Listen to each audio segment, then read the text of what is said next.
Hey guys, it's Dillysaurus, and I'm coming to you with a Demon Hunter Unhallowed Essence Fire Build Guide. So this will be first one of hopefully many guides to Demon Hunter.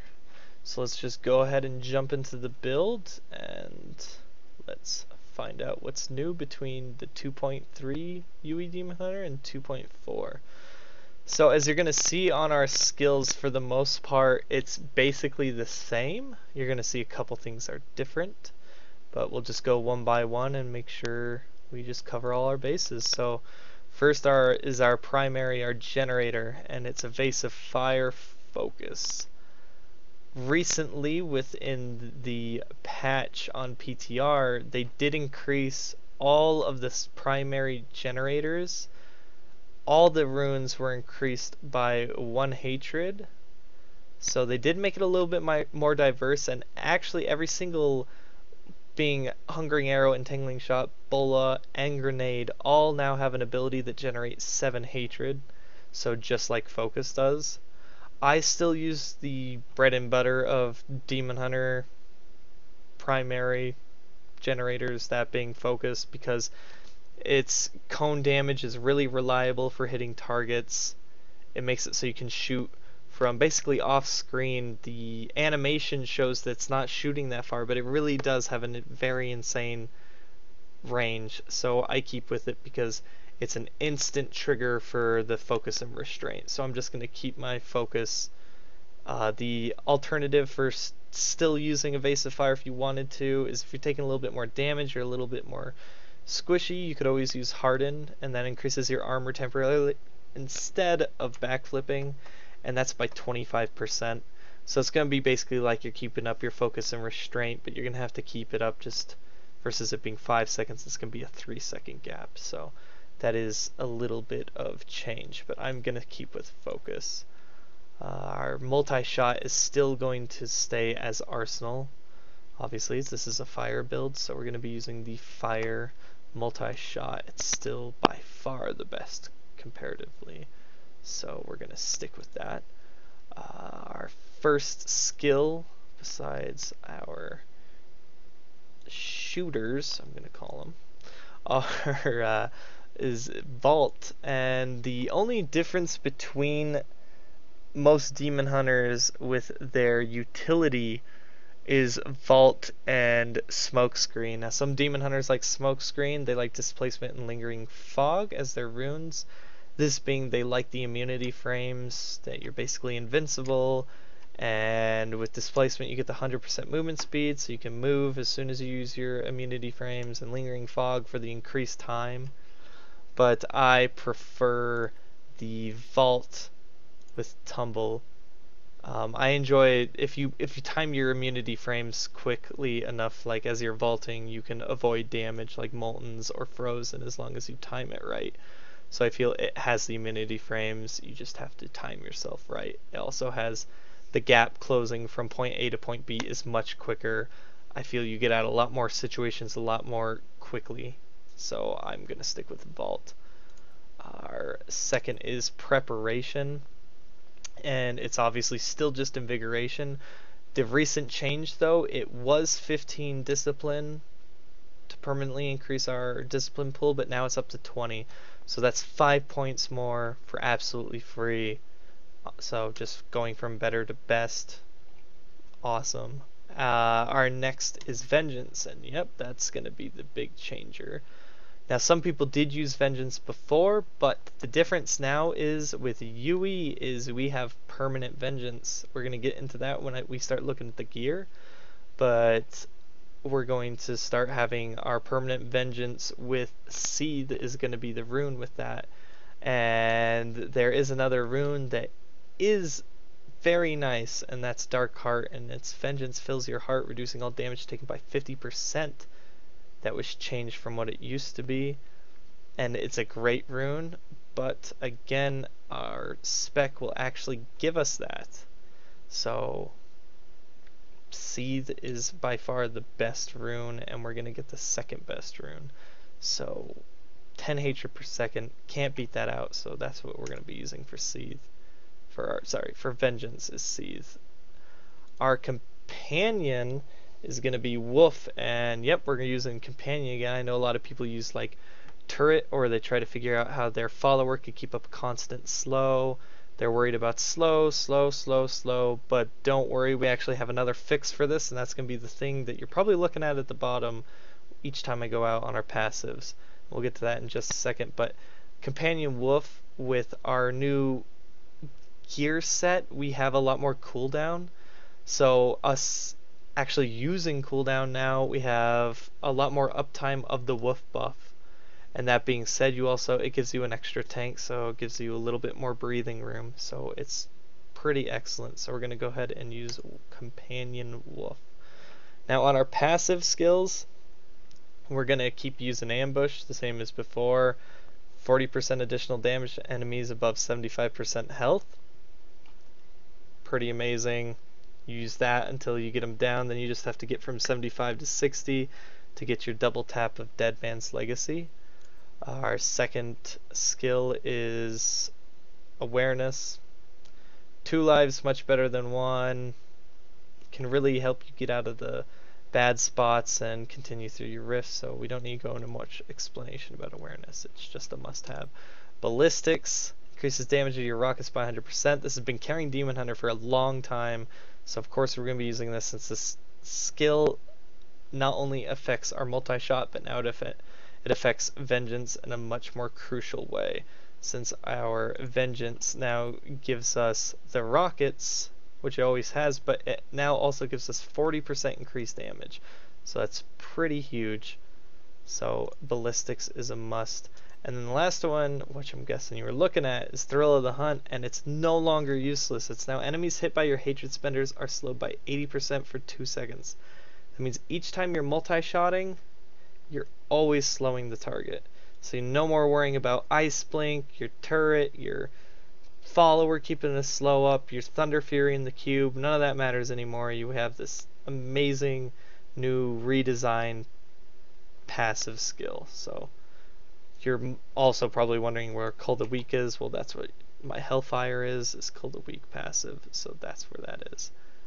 So that is the build. So we'll go over the UE changes with the 2, 4, and 6 set. The 2 set is now your generators generate 2 additional hatred and 1 discipline. 2.3 was your generators generate 1 discipline. So we're now getting an extra 2 hatred just for free. Pretty amazing. 4 set gains 60% damage reduction and 60% increased damage. So before it was 20% in 2.3. So from 2.3, 2.4, we're getting triple from what it was. Awesome. 6 set, your generators, multi-shot, and Vengeance deal 20% increased damage. So before it was your generators and multi-shot deal 15% more damage for every point of discipline. Now it's 20%, and we're including Vengeance. So Vengeance already gives the 40%, and now for every point of discipline, it's doing 1 discipline equals 20%. So that's just flatline on our Vengeance. So 5% upgrade for multi-shot and generators, and 20% for Vengeance per discipline point. So pretty amazing. So that's the UE set changes. We'll just go a quick overview of the gear. Everything is basically the same. The only thing you're going to see that's different is the belt. We'll get to that in just a second. The Yang's still the same thing. Discipline being very important on the bow. So you can roll 9 to 12. So 12 discipline is what you want to look at. So as long as you have that, you're a little bit more able to pick and choose what you want to re-roll on your bow, just as long as you got that high discipline. We're rocking the focus and restraint. Our restraint is just big damage. Our focus is crit damage, crit chance, and cooldown. So we do have cooldown on that, and the cooldown is, like I was saying earlier, it's to help with the permanent Vengeance. So you need a few pieces of gear, and you'll see them along the way for our permanent Vengeance. But we'll get to that in a little bit as well.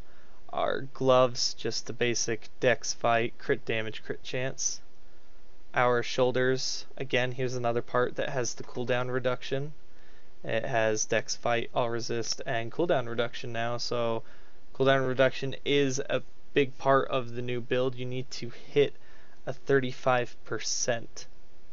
And a little bit less is okay. I have 38.67, so I'm okay as well. But that is a must-need for shoulder slots now for UE. The helmet, I went a little bit more riskier. You can go tankier, but I did multi-shot damage. Tankier, you swap multi-shot damage for vitality. So that's the difference between those two. My Hellfire Amulet, you'd want to not have the dexterity, you'd rather have fire skill damage, but that's okay. Work with what you got. Fire skill on your bracers and making sure they're wraps to clarity, pretty important. We went over our focus having the cooldown on it. Dead Man's Legacy is now changed. It now comes with a natural 75 to 100% multi-shot damage. And what that does is it frees up an extra slot for whatever you want, and like I said, you want your cooldown to be at 35%, so this is the perfect slot for that. You already have the multi-shot damage is what you need to have, so since we already have that, we have the cooldown for this slot. So we have shoulder, ring, and quiver. And now on quiver, you really need to have that discipline again, 9 to 12 discipline, higher the better. The same goes for our chest piece. And again, 9 to 12 discipline, higher the better again. So 9 to 12 on bow, 9 to 12 on chest, 9 to 12 on quiver. So these 3 slots are pretty huge. I mean, for every 1 discipline, that's 20% damage, so they're very important.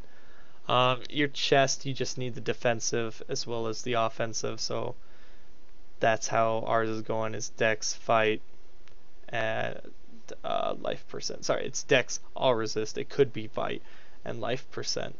The thing you're seeing that is different is there's no Hunter's Wrath anymore. And the reason there's no Hunter's Wrath is since Vengeance Seethe is 10 hatred per second, as well as the new 2 set of UE giving us 2 additional hatred per generator shot. We don't need that generation to get our hatred dump going anymore. So we can focus even on this slot having damage again. So we're back to the Witching Hour. I rolled the life percent off to go a little bit more tankier. Sorry, the attack speed to life percent to go a little bit more tankier. I kept the critical hit damage because that's really important. That's the huge damage you're getting from this belt. If you're tankier in other slots, like your helmet has the Vite, then you could easily go and stick with the attack speed on the Witching Hour. But like I said, we have the hatred generation now. We don't need to have Hunter's Wrath anymore. Pants just standard tankiness, dex, fight, all resist. And then the boots, I have dex, fight, movement speed, multi-shot. Multi-shot obviously important. Movement speed would be much better being all resist, but again, it's just the gear you have is what you work with. So that is the basic overview of the gear and what you want in these slots. And we'll just swap over to the gems. The gems are Taeguk. Taeguk is an offensive defensive gem, and it's absolutely amazing. You get your huge damage increase as well as your huge armor increase. Your toughness just skyrockets with this bad boy. Your Bane of the Trap, just big damage, and your Zaze, which is big damage as well as having a lot of CC with that stun. So that's the gems we're going to be rocking for UE. We'll swap over to our cube. And this is where we're getting our permanent vengeance. Is Dawn now has the affix of reduces cooldown of vengeance, and it's 50 to 65%. So having in the cube you get the 65%. So that's why I said you need around 35% to have the 100% uptime of vengeance.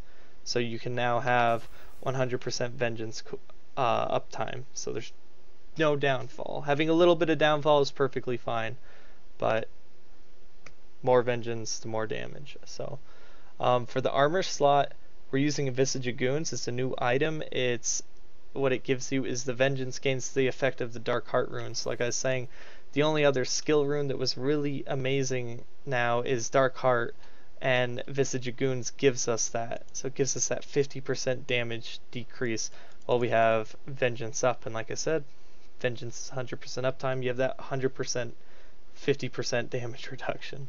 So pretty amazing. Some people go with Cinder Coat. Cinder Coat is a much more risky. It's a lot more damage because it's a lot more throughput of multi-shot. It's a lot more multi-shot.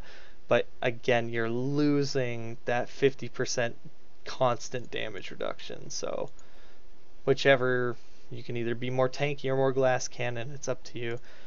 Convention of Elements, still the go-to spot. So nothing has changed there. Still the same thing. So that is the cube. And lastly, we'll touch up on the Paragon points. I have 15% in movement speed. That's just because the boots.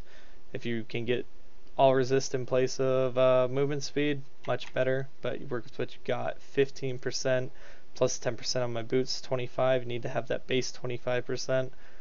Then you max out your hatred, and then everything else goes into dex. For offense, I go basically bottom to top, so crit damage, crit chance, cooldown reduction, then attack speed. If you need that little bit of cooldown reduction for your permanent vengeance, obviously swap in for that, but if not, just start crit damage, crit chance, cooldown reduction, then to attack speed. Defense is all resist, life percent, armor, and then life regeneration. And then for utility, it's resource cost reduction, area damage, life on hit, and then we got good old useless gold find. The best part of this build is it can do high greater rift as well as quick, speedy torment farming. So this spec is all around absolutely amazing. From torment to high greater rifts, it's completely viable. And I'll show that in a video here in a second, and we'll look at some few clips and look at some advice and tips for how to do higher greater rifts. So we'll go ahead and jump over to that.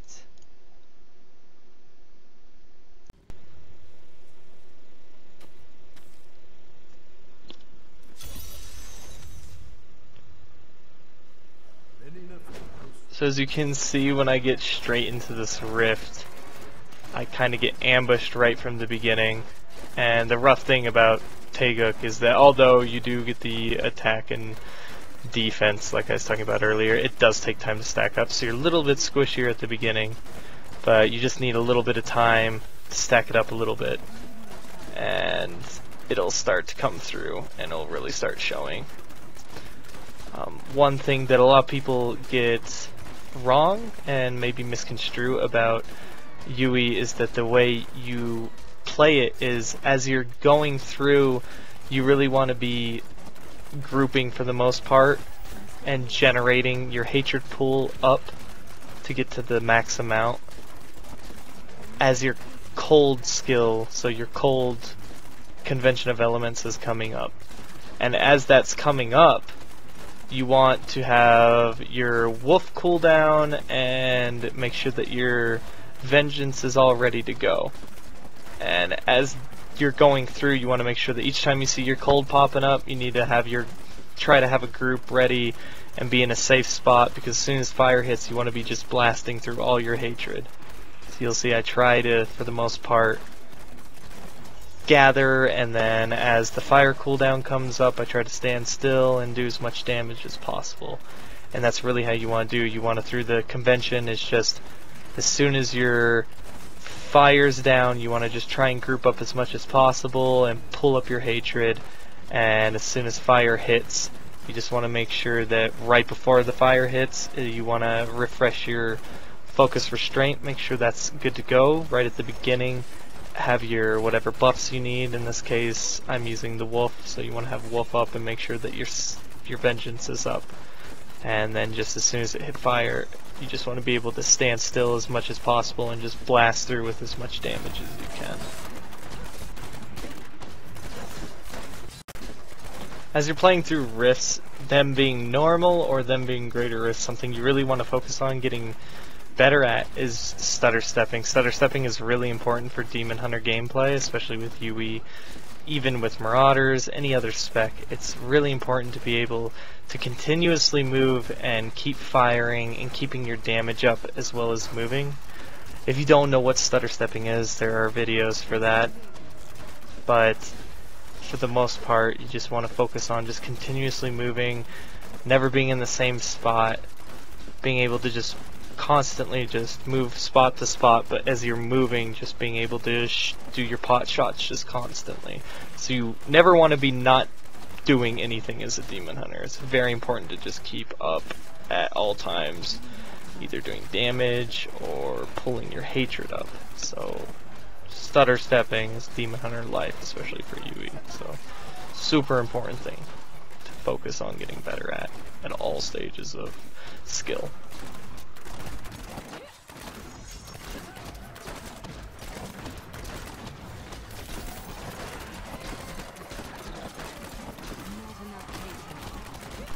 Another thing you want to make sure that you're doing throughout a rift is always making sure that you have the maximum amount of mobs as you possibly can without dying, because it's really hard to ever get a rift where you can just go through and kill what's in front of you and you'll get a good time and you'll clear it. It's pretty rare you're going to get that. You always want to make sure that if it's ever an open area that you just go down into it, take a couple shots in all directions, and just try to get everything pulled into the group, because demon hunters can do a pretty good job of just going around in a circle or backing up and just pulling everything, since multi-shot has such a long range that you just want to make sure that you have the maximum amount of enemies that you can possibly deal with at the same time without dying, so you can just keep moving on and getting bigger groups, making sure you get the most bang for your buck, basically, so your time isn't wasted. You never want to be sitting around killing one mob. We're probably going to go ahead and jump to the Rift Guardian now. There's a couple things on there that can maybe be of some use to some people, so we'll just go ahead and skip to the Rift Guardian. Alright, so we're going to get our Rift Guardian now, and there's a few tricks that are pretty fun to do on her. So with Infernal Maiden, she does only a very small amount of attacks that can normally affect you, and that's what's going to be hitting us here in a moment, and that is her nice and cute teleport hit. And you can immunity frame this, and that's why I was saying before, the difference with Vault and Smokescreen is the immunity frames. But as long as you have good timing, you can use Vault like Smokescreen, and you can immunity frame the attacks. So when she does her teleport, she always does this quick hit. But as long as you Vault when you get the teleport and you see that coming, you won't get hit. You'll immunity frame it, no damage. That's what immunity framing is that it's a brief amount of frames, and within those frames you actually just completely neutralize the damage and you aren't hurt. So that's why I obviously love the word immunity frame, is that it's kind of like a stylish type of thing, but it's also a huge damage reduction, as in it neutralizes the damage. With Infernal Maiden, the only other thing she can do is, like right there, are the mortar attacks. Really easy. It's basically like a big circle and you just walk away from them. So mortar attacks, teleport, quick hit, you can Vault both of them if you want to, and then the one other attack she does is when she jumps up in the air like this and fireballs, and all you do is the same thing, we'll say it again, is good old immunity frames or dodging. Either you don't get hit by the fireballs in the first place, or you actually immunity frame as you're rolling and negate all the damage. So that's why, again, I prefer the Vault versus Smokescreen, because that's just the big difference. But as you see, pretty relatively easy fight. So that's going to be it for this video. I hope you guys enjoyed it. I hope you learned some things about fire, UE set, anything like that. If you liked the video, go ahead and give it a like. If you have any comments or critiques, I'd love to hear them, so go ahead and leave those below. If you look forward to maybe more future UE builds or just Demon Hunter guides in general, go ahead and give the channel a sub, and I look forward to seeing you guys in the future. Have a good one, guys.